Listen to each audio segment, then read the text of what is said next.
Oke, jadi untuk video kali ini saya ingin sekedar ngobrol santai aja mengenai jaringan 5G yang udah masuk ke Indonesia. Dan belum lama ini memang Telkomsel udah meresmikan jaringan 5G mereka dengan band N40 di Indonesia. Walaupun itu hanya ada di beberapa kota-kota besar dengan titik-titik tertentu. Dan kebetulan di Surabaya itu ada satu titik di daerah pusat ya, itu kalau nggak salah di Jalan Pemuda. Itu ada Grapari yang memang menyediakan layanan 5G dan juga sinyal 5G di area lingkupan sekitar situ. Jadi saya pun kemarin sempat ke sana ngetes jaringan 5G menggunakan HP yang satu ini, yaitu Realme 8 5G dengan kartu Halo yang saya miliki. Ya, kalau misalnya kalian lihat beberapa video yang udah tayang ya dari beberapa reviewer, itu speed Telkomsel itu bisa tembus sampai sekitar 150-200 Mbps, itu ya kurang lebih segitulah. Tapi saya ingin ngetes sebagai ya pengguna awam, pengguna biasa Telkomsel, bukan reviewer yang memang udah kerja sama-sama mereka. Saya ingin langsung ke sana ngetes speednya seperti apa dan juga ya bedanya apa sih dengan 4G gitu loh. Jadi singkat cerita aja, ketika saya ke sana itu sebenarnya tidak langsung mendapatkan sinyal 5G. Jadi jaringannya itu masih ada di 4G dan juga di 4G Plus, belum ada 5G sama sekali. Saya udah muter-muter sekitar sana, nyebrang jalan, kemudian juga sempat masuk ke Graparinya, naik sama mbak-mbaknya sampai dijelasin kalau misalnya jaringan 5G itu memang belum tersedia secara menyeluruh dan juga hanya HP-HP tertentu yang udah support band N40 itu yang bisa mendapatkan jaringan 5G. Dan kata mbaknya, hanya beberapa HP yang udah masuk ke dalam listnya Telkomsel yang bisa merasakan jaringan 5G ini. Oke lah kalau begitu, jadi saya ya udahlah pasrah aja sih, udah nggak peduli lagi sama jaringan 5G karena memang udah nggak dapat, udah muter-muter lama sekitar setengah jaman. Saya masuk ke mall, saya makan-makan, kemudian juga ya jalan-jalan sama temen gitu kan, ngobrol santai. Nah, pas mau pulang, saya pas mau ke parkiran itu kan lewat Grapari depannya kan. Nah, itu pas saya iseng ngecek HP-nya, tiba-tiba sinyal 5G langsung nongol. Dan itu saya, ya bener-bener excited banget sih. Langsung 5G gitu. Wah, itu langsung teman-teman saya juga ikutan heboh. Pengen langsung ngetes gitu kan, speed test 5G seperti apa sih, kencangnya seperti apa. Kita pengen lihat angka gede, speed kencang di sebuah HP yang harganya itu cuma 2-3 jutaan. Oke, sekarang kita lagi di depannya Grapari Jalan Pemuda Surabaya, dekatnya Mount Kasel dan juga Delta Plaza. Dan di sini kalian bisa lihat sinyalnya untuk Telkomsel sudah bisa dapat 5G ya untuk di Realme 8 5G. Dan kita akan langsung tes untuk speednya ya, berapa kira-kira, apakah lebih bagus daripada 4G Plus. Kita akan lihat langsung.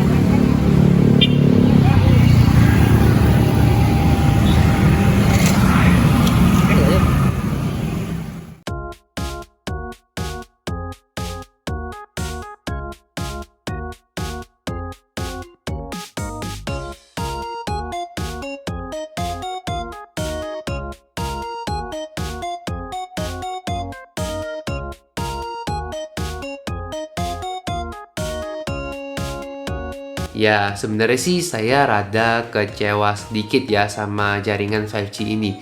Lingkupannya juga nggak luas di Surabaya, beda dengan Solo dan juga Jakarta. Padahal Surabaya itu adalah kota yang ya cukup besar dan juga cukup rame. Kemudian dia juga nggak langsung dapat sinyal 5G. Kalau menurut laporan dari teman saya yang ada di Solo, dia bilangnya dapat jaringan 5G itu datang ke tempatnya langsung dapat jaringan 5G. Kalau saya nggak dapat gitu loh. Ya itu udah saya coba beberapa kali, bahkan saya sempat mampir ke sana lagi minggu depannya dan hal yang terjadi itu ya sama aja. Jadi ya pertama ke sana nggak dapat sinyal 5G, nongkrong bentar, memang pas udah mau pulang sekitar 1 jaman itu baru dapat sinyal 5G-nya dan speednya ya kurang lebih sama dengan speed yang disediakan oleh 4G. Jadi saya pun ya research lebih lanjut soal kenapa jaringan 5G ini kok speednya sama kayak 4G. Kan harusnya dia lebih kencang setidaknya ya beda 2 kali lipat lah ya kan.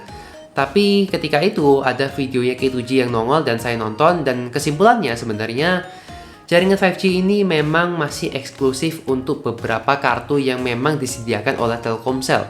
Dan saya pas ke Grapari lagi minggu depannya, mbak-mbaknya pun ya jelasinnya begitu. Jadi kartunya itu dikasih dari pusat dan itu memang udah support 5G, dan HP yang disediakan itu Oppo Reno 5 5G. Dan itu memang sudah dioprek-oprek dan juga udah diotak-atik, memang sesuai dengan settingan 5G-nya Telkomsel dan memang sudah bisa jalanin speed yang begitu kencang.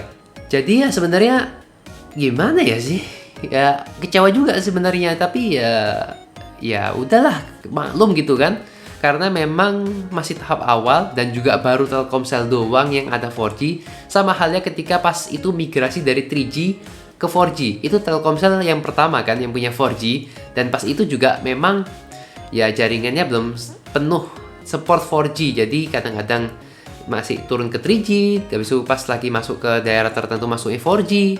Ya intinya kayak gitulah. Tapi ini bedanya dia lebih eksklusif. Jadi 5G ini hanya bisa dirasakan oleh orang-orang tertentu saja dan belum bisa dinikmati oleh customer-customer ataupun pengguna reguler yang menggunakan kartu-kartu Telkomsel seperti biasa. Jadi belajar dari pengalaman saya mencoba jaringan 5G di Surabaya, menurut saya membeli HP dengan jaringan 5G ready itu untuk saat ini kurang worth it karena memang pertama, jaringan 5G-nya juga belum ada di mana-mana, paling cuma di titik tertentu aja. Kedua, speednya itu masih numpang bandwidth-nya 4G, jadi speednya nggak bisa tembus angka 100 Mbps ke atas, apalagi untuk pengguna biasa seperti saya, bukan yang dipinjemin kartu khusus oleh Telkomsel. Kemudian yang ketiga, HP 5G itu masih sangat limited banget, jadi belum banyak HP yang mendukung jaringan 5G ready. Ya ada sih mungkin seperti si Realme 8 5G ini, harga 3 juta, support 5G, tapi kalian itu mengorbankan beberapa hal seperti spesifikasi, kamera, dan juga pengecasannya. Dan rata-rata HP murah yang support 5G itu pasti menggunakan prosesor MediaTek, belum menggunakan prosesor Snapdragon. Kemungkinan besar jaringan 5G ini akan lebih luas jangkauannya sekitar tahun 2022 nanti. Jadi kalau misalnya kalian mau beli HP 5G, ya saran saya mungkin tahan aja dulu sampai tahun depan. Dan sekian dulu aja ngobrol santai seputar jaringan 5G plus sambil cerita pengalaman aja ketika saya mencoba jaringan 5G sendiri di Surabaya. Kalau misalnya kalian suka dengan video seperti ini, silakan jangan lupa di like dan juga di subscribe channel ini. Dan kalau misalnya nggak suka, dislike aja. Dan kita akan ketemu lagi di video yang lainnya. Jangan tungguin ya review dari Realme 8 5G ini.